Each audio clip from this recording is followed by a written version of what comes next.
দেখবো যে ক হতে পাই কি পাইছিলাম, এর মান পাইছিলাম -2 এবং ডির মান পাইছিলাম 3। যেহেতু ধারাটা আমাকে সাজাতে বলছে, এই যে আমি এই অংশটা নিয়ে কাজ করব। তাহলে আমরা ধারাটা সাজাইলে আমাদের থেকে প্রথম পদ লাগবে, এরপর লাগবে দ্বিতীয় পদ, এরপর লাগবে আপনার তৃতীয় পদ, এরপর লাগবে আপনার চতুর্থ পদ। প্রথম পদ আসবে এ, এর মানটা কত আপনাদের -2 সরাসরি পেয়ে গেছেন। দ্বিতীয় পদ এখানে যা থাকবে তার থেকে 1 মাইনাস হবে, তাহলে এটাই স্থির অবস্থায় থাকবে, সবার কাছে এ স্থির থাকবে। দ্বিতীয় পদ হলে তাহলে ডি হবে একটা, কারণ 2 থেকে 1 বিয়োগ করলে 1, তার মানে 1 ডি। তৃতীয় পদ হলে 1 মাইনাস হবে, তার মানে 3 থেকে 1 বিয়োগ হলে আর থাকে কত, 2 ডি। চতুর্থ পদ হলে 4 থেকে 1 মাইনাস হলে 3 ডি। আচ্ছা, এবার সংখ্যাগুলো বসান। এর মানটা হবে আপনাদের -2 প্লাস ডির মানটা হচ্ছে 3, তাহলে +3 থেকে -2 চলে গেলে আর থাকে 1। এরপর আপনার এখানে এর মানটা হবে -2, ডির মানটা হবে যে কত, 3।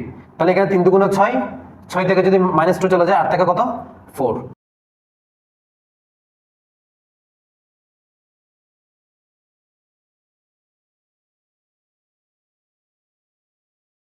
আসসালামু আলাইকুম রহমতুল্লাহ। আবারও চলে আসলাম আপনাদের কাছে নতুন কিছু অঙ্ক নিয়ে। আজকে আমরা সমাধান করব এসএসসি 2026 সালের পরীক্ষার্থীদের জন্য সসীমধারা অধ্যায় অর্থাৎ 13তম অধ্যায়ের গুরুত্বপূর্ণ একটি অঙ্ক, যে অঙ্কটি শুধু একটা অঙ্কের মধ্যে 3টে অঙ্কের সমাধান রয়েছে। প্লাস আজকের অঙ্কটা যদি আমরা করি তাহলে আমরা দেখব যে এই অধ্যায়ের প্রায় আপনাদের বোর্ড কোশ্চেনের 30% অঙ্ক সমাধান হয়ে যাবে শুধু একটা অঙ্কের মাধ্যমে, এই একটা অঙ্কের মাধ্যমে।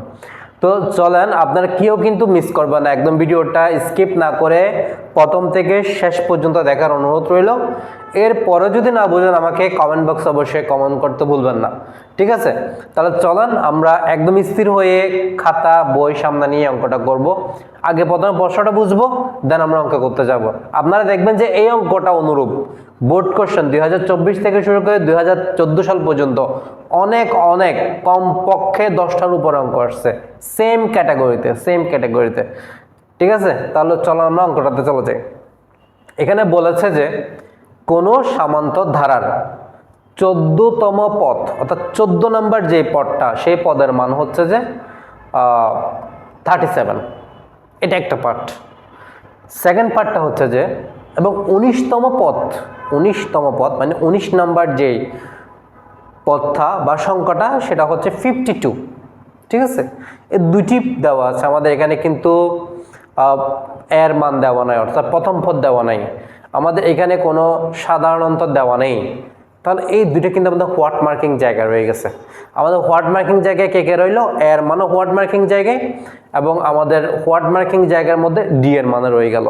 তার মানে এই অঙ্কটাতে আমাদের প্রথম পদও নেই, আমাদের সাধারণ অন্তরও নেই, এগুলো আমাদের থেকে বের করে আনতে হবে। তো এই বিষয়টা আমাদের বুঝতে হবে প্রথমত। দ্বিতীয়ত বিষয় হচ্ছে আমাদের প্রশ্ন কাঠামোতে দেওয়া হয়েছে যে 30তম পদের মান নির্ণয় করো। মানে এই ধারাটা যে চলতে 30 নাম্বার যেই সংখ্যাটা আসবে, এই সংখ্যাটার মান কত, মানে এখানে কত সংখ্যাটা থাকবে এই বিষয়টা। যদি আমরা ধরি যে একটা বাক্স, প্রথম বাক্সে সংখ্যা আছে আমাদের 3, দ্বিতীয় বাক্সের সংখ্যা আছে 6, তৃতীয় বাক্সের সংখ্যা আছে 9, এইভাবে করে 30 নাম্বার যে বাক্সটা আমরা রাখবো, এই 30 নাম্বার বাক্সের ভিতরে কত নাম্বার সংখ্যাটা থাকবে সেটা তো আমরা জানি না, ম্যাথ করে বের করতে হবে, এটা একটা বিষয়। দ্বিতীয় নম্বর বিষয়টা হচ্ছে যে 25টি পদের সমষ্টি কত, এটা আরেকটা প্রশ্ন করছে। মানে এই উদ্দীপক থেকে আরেকটা প্রশ্ন করছে যে 25টি পদের সমষ্টি কত। এই প্রশ্নটা আমার থেকে বুঝতে হলে এই যে বললাম প্রথম 1 নাম্বার বাক্স, 2 নাম্বার বাক্স, 3 নাম্বার বাক্স, এভাবে করে 25টা বাক্স, মানে প্রথম বাক্স যোগ দ্বিতীয় বাক্স যোগ তৃতীয় বাক্স যোগ চতুর্থ বাক্স, এইভাবে করে যে বাক্সগুলো একসাথে জমা করলাম, 25টা বাক্স একসাথে জমা করলাম। এই 25টা বাক্সের ভিতরে যে সংখ্যাগুলো আছে সবগুলোকে বের করলাম, বের করে সবগুলোকে আবার একটা বাক্সের মধ্যে যখন ঢুকাবো তখন সবগুলো যোগ করে ফেলতে হবে। এই যোগফলটা কত আসবে সেটা আমাদের জানতে চাচ্ছে, ঠিক আছে? এবং এই যে অঙ্কটা, এই অঙ্কটা করার জন্য আমরা nতম পদের সূত্রটা ব্যবহার করব, nতম পদ নির্ণয়ের সূত্র। আর এটার জন্য আমরা ব্যবহার করব সমষ্টির সূত্র, যেটাকে আমরা SN বলে থাকি, SN এর সূত্রটা ব্যবহার করব। আর সর্বশেষ ঘ নাম্বারটা খুব গুরুত্বপূর্ণ একটি প্রশ্ন, এই অঙ্কটা সমাধান করার ক্ষেত্রে আমি আপনাদেরকে একটা ট্রিক্স এখন বুঝিয়ে দিব। এখানে বলছে সামান্তর ধারাটা নির্ণয় করো। আপনার উদ্দীপকটা লক্ষ্য করছেন অবশ্যই, উদ্দীপকের মধ্যে কোথাও কোনো জায়গায় কোনো ধারার কথা বলে না। তো ধারাটা এভাবে, ধারাটা হচ্ছে এভাবে 4 + 7 + 10 + ডট ডট আপনার 13, এভাবে কোনো লাইন দিছে এখানে উদ্দীপকে দেয় নেই। না দেওয়া মাইনি এই অঙ্কের মধ্যে শুধু দুটি পদ, একটা 14 নম্বর বাক্স আর একটা 19 নম্বর বাক্স। এই দুইটা বাক্সের ভিতরে কত সংখ্যা শুধু সেইটুকু বলা আছে, এর কিচ্ছু বলা নেই। এখন আমার আপনার দায়িত্ব হচ্ছে যে এটাকে এভাবে ধারাতে সাজাতে হবে। এই ধারাতে সাজাতে হলে একটা সূত্র আমি আমার পর্ব নাম্বার 1-এ লিখে দিয়েছি, যে ধারা নির্ণয়ের সূত্র। তারপর আজকে আবারও বুঝিয়ে দিচ্ছি যে আপনারা যখন প্রথম পদ নির্ণয় করবেন তখন শুধু এ দিবেন, আর যখন দ্বিতীয় পদটা নির্ণয় করবেন তখন আমরা a + d দিবেন। ঠিক আছে? যখন আমরা তৃতীয় পদটা নির্ণয় করবেন তখন a + 2d দিবেন। একটা বিষয় লক্ষ্য করছেন যে প্রথম পদ যখন নির্ণয় করবেন শুধু এ দিচ্ছেন, এখানে কোনো ডিটি কিছু আসতেছে না। দ্বিতীয় পদ যখন, তখন এখানে কিন্তু 2d হওয়ার কথা, কিন্তু 1 - হয়ে গেছে। তার মানে 2 থেকে 1 - হলে কত থাকে? 1, তার মানে সিঙ্গেল ডি থাকবে।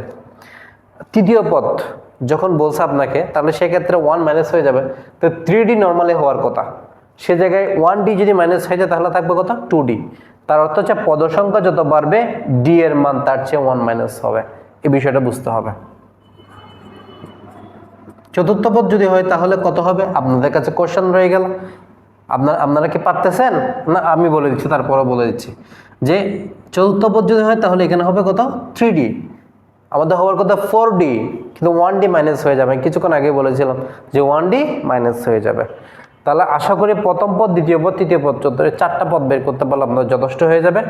আর এই সংখ্যাগুলোকে যখন আমরা মধ্যখানে প্লাস চিহ্ন দিয়ে সাজিয়ে দিব তখন সেটা ধারাতে রূপান্তর হয়ে যাবে। তাহলে আমরা অঙ্কের মধ্যে চলে যাই।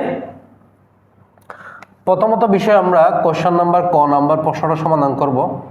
আমাদের প্রশ্নের মধ্যে দেওয়া আছে এই যে এই অঙ্কটা সমাধান করতে হইলে আমাদের থেকে এই অঙ্কটার উদ্দীপকটা কাজে লাগবে। তাহলে আমাদের কি দিয়ে দিছে উদ্দীপকে? উদ্দীপকে দেওয়া আছে, কি দেওয়া আছে? আমাদের বলছে 14তম পদ। 14তম পদ সমান সমান মানে 14 নম্বর বাক্সের মধ্যে নাম্বার যেটা আছে সেটা হচ্ছে 37। মানে 14 নম্বর বাক্সের মধ্যে 37 সংখ্যাটা বসে আছে। আচ্ছা, এটাকে আমরা কি করতে হবে? এখন n-তম পদের ফর্মুলা অনুযায়ী সাজাতে হবে। তা আমরা আপনাদেরকে কিছুক্ষণ আগে বলেছিলাম এই যে চতুর্থতম পদ বের করছি a প্লাস কত? 3d হয়ে। তাহলে এবার আপনারা বলেন যে 14 নম্বর যদি পদ হয় তাহলে কত হবে? এত বরাবরই থাকবে, অবস্থান পরিবর্তন হবে না। তাহলে এটা আমরা লিখে দিলাম। তাহলে এখন কত হবে? এখন কি 14d লিখবো নাকি 13d লিখবো? কত লিখবো? মানে আমরা কি 14d লিখবো না 13d লিখবো?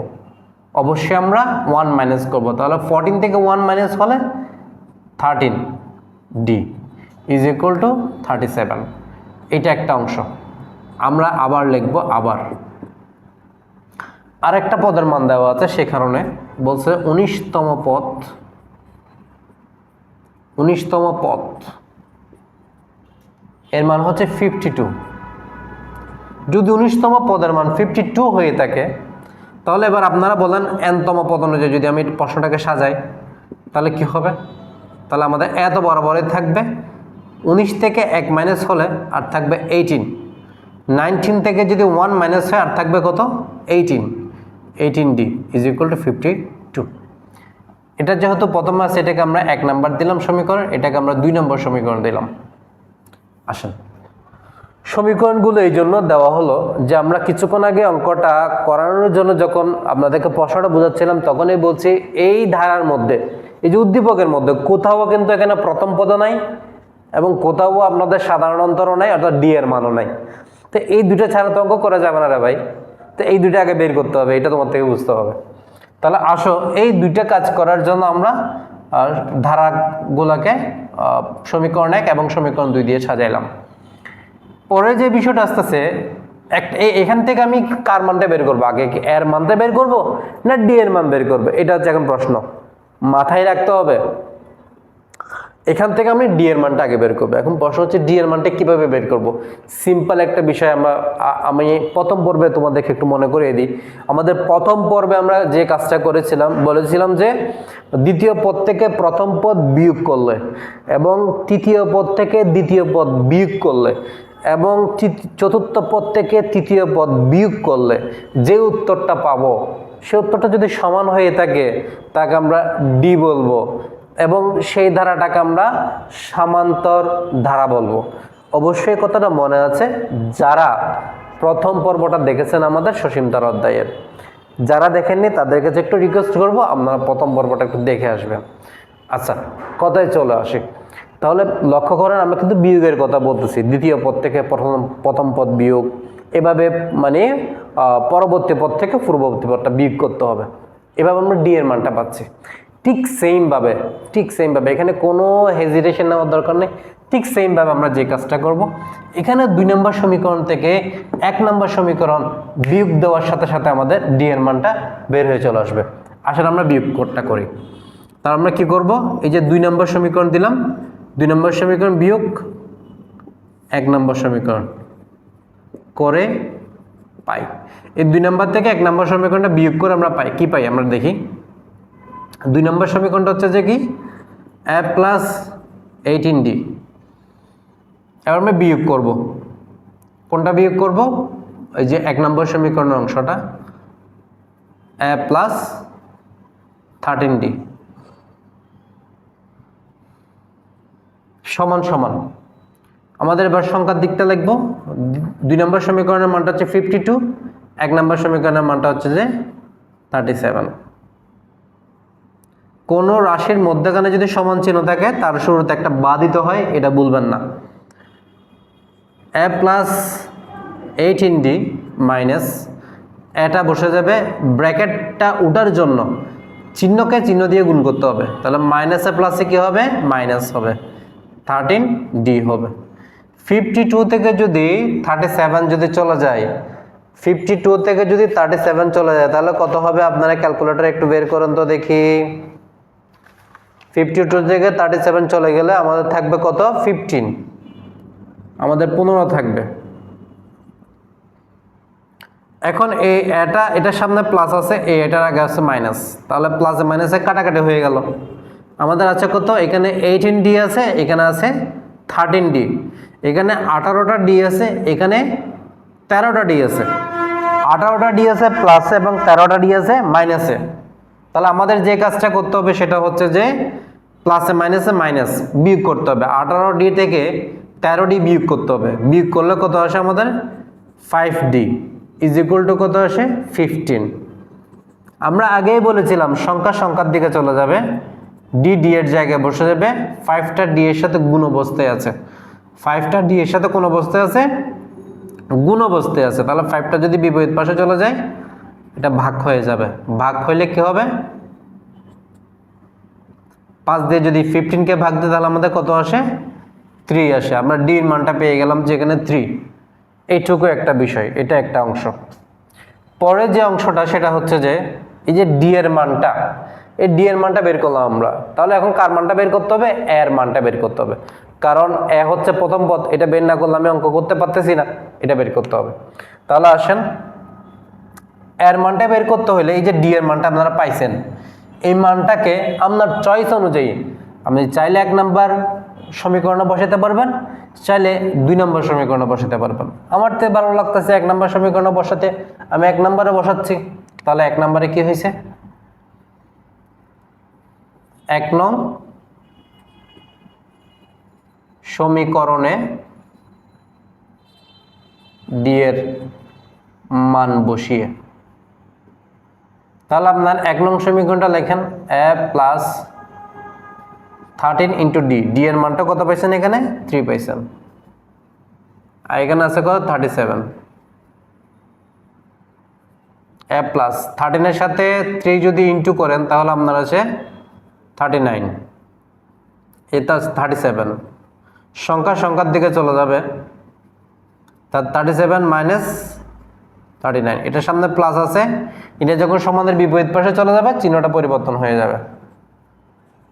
তাহলে এখন 39 থেকে যদি 37 মাইনাস করে আমাদের থাকে 2, চিহ্ন যেহেতু এই সংখ্যাটার বড় তাহলে এই সংখ্যাটার চিহ্নটা বসে যাবে, যেই সংখ্যাটা চিহ্ন বড় সেই সংখ্যাটার চিহ্নটা বসে যায়।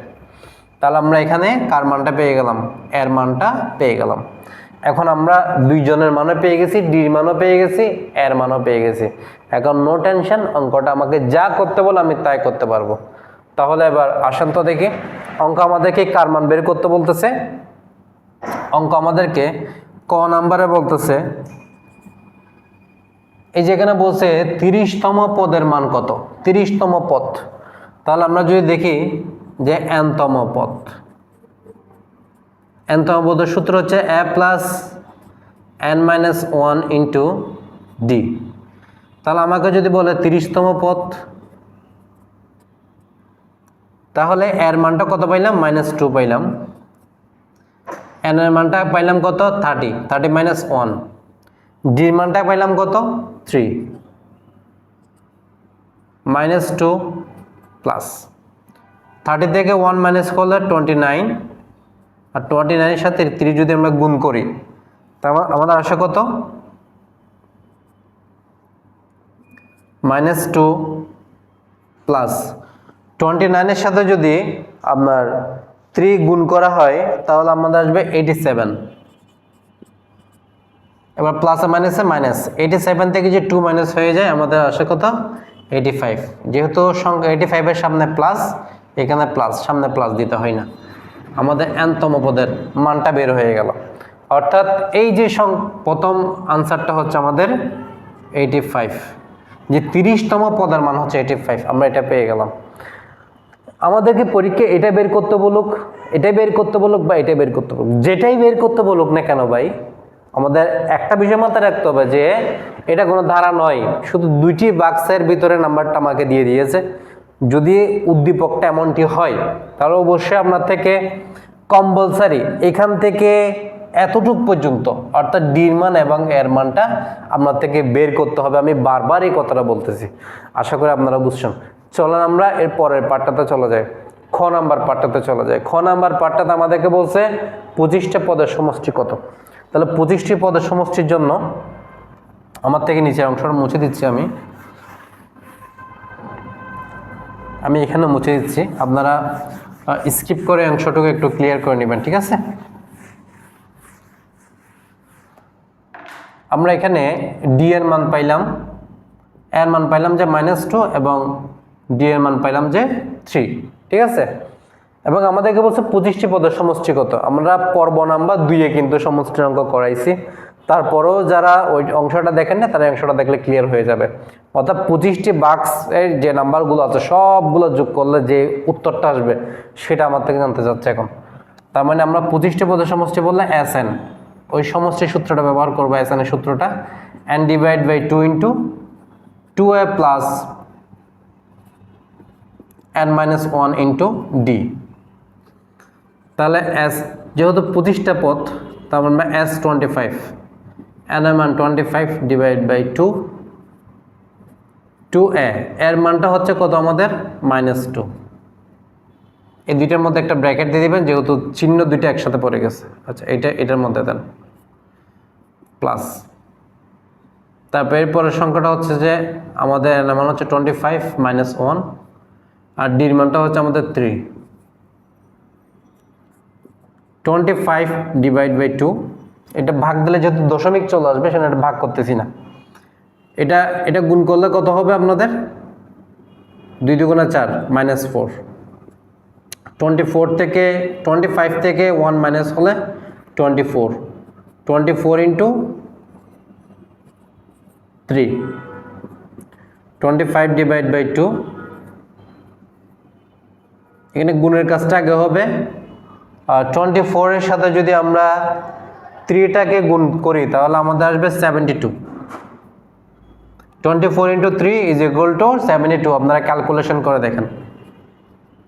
25 ডিভাইড বাই 2 প্লাসে মাইনাসে কি হবে, মাইনাস হবে। তো প্লাস মাইনাস 72 থেকে যদি 4 মাইনাস হয়ে যায় তাহলে আমাদের থেকে 68, প্লাস মাইনাস 72 থেকে আপনারা ক্যালকুলেশন করেন, 72 থেকে 4 কে মাইনাস করেন, মাইনাস করলে আপনাদের আসবে কত 68। এবার 2টা হচ্ছে নিচের অংশ মানে হর, এটা হরটা হচ্ছে যে এখানে ভাগে আছে, তাই বিপরীত অংশকে এটা কাটার সুযোগ রাখে। তার 2 দিয়ে যদি আমি 68কে কাটি তাহলে আমাদের কত হয় 34 হয়। এবার 34কে যদি আমি 25 দিয়ে গুণ করি, আপনারা ক্যালকুলেশন করে দেখেন 850 আপনাদের আনসার হবে। আশা করি আপনারা আনসারটা পাইছেন ক্যালকুলেটরে। এই অংশটা হচ্ছে 25টি সংখ্যাকে, 25টি বাক্সের ভিতরে যে সংখ্যাগুলো লুকায় আছে এগুলাকে বের করলাম, বের করে সবগুলোকে যোগ করলাম, যোগ করার পর আমাদের উত্তর আসলো যে 850। এই হচ্ছে আমাদের এই যে খ নাম্বার অংশ মানে খ নাম্বার পার্টটা, এই পার্টটা আমরা করলাম। এরপরে আমরা যে পার্টটা করব সেটা হচ্ছে 3 নাম্বার পার্টটা। 3 নাম্বার পার্টটা আমি আপনাদেরকে কিছুক্ষণ আগেই বলেছিলাম, আমাদের প্রত্যেকটা পার্ট করার জন্য কিন্তু এখানে এর মান এবং ডির মানটা প্রয়োজন। আমি 3 নাম্বার পার্টটা করাচ্ছি। এখানে লিখবো যে ক হতে পাই, ক হতে পাই কি পাইছিলাম, এর মান পাইছিলাম -2 এবং ডির মান পাইছিলাম 3। যেহেতু ধারাটা আমাকে সাজাতে বলছে, এই যে আমি এই অংশটা নিয়ে কাজ করব, তাহলে আমরা ধারাটা সাজাইলে আমাদের থেকে প্রথম পদ লাগবে, এরপর লাগবে দ্বিতীয় পদ, এরপর লাগবে আপনার তৃতীয় পদ, এরপর লাগবে আপনার চতুর্থ পদ। প্রথম পদ আসবে এর মানটা কত আপনাদের -2, সরাসরি পেয়ে গেছেন। দ্বিতীয় পদ এখানে যা থাকবে তার থেকে 1 মাইনাস হবে, তাহলে এটাই স্থির অবস্থায় থাকবে, সবার কাছে এ স্থির থাকবে। দ্বিতীয় পদ হইলে তাহলে ডি হবে 1টা, কারণ 2 থেকে 1 বিয়োগ করলে 1, তার মানে 1D। তৃতীয় পদ হইলে 1 মাইনাস হবে, তার মানে 3 থেকে 1 বিয়োগ হলে আর থাকে কত 2D। চতুর্থ পদ হলে 4 থেকে 1 মাইনাস হলে 3D। আচ্ছা, এবার সংখ্যাগুলো বসান। এর মানটা হবে আপনাদের -2 প্লাস ডির মানটা হচ্ছে 3, তাহলে +3 থেকে -2 চলে গেলে আর থাকে 1। এরপর আপনার এখানে এর মানটা হবে -2, ডির মানটা হবে যে কত 3, তাহলে এখানে 3 দুগুণ 6, 6 থেকে যদি -2 চলে যায় আর থাকে কত 4। তারপর হচ্ছে আপনার এর মান হচ্ছে -2, 3 × 3, এই 3 তো আছে, ডির মানটা হচ্ছে 3, তাহলে 3 × 3 = 9, 3 এর সাথে 3 গুণ করলে আপনাদের আসে 9। 9 থেকে যদি 2 মাইনাস করেন তাহলে আপনার থাকে কত 7। ঠিক আছে, তাহলে এই যে আপনারা সংখ্যাটা পেয়ে গেছেন। এখন ধারাটা লিখবেন, এখানে লিখবেন যে সামান্তর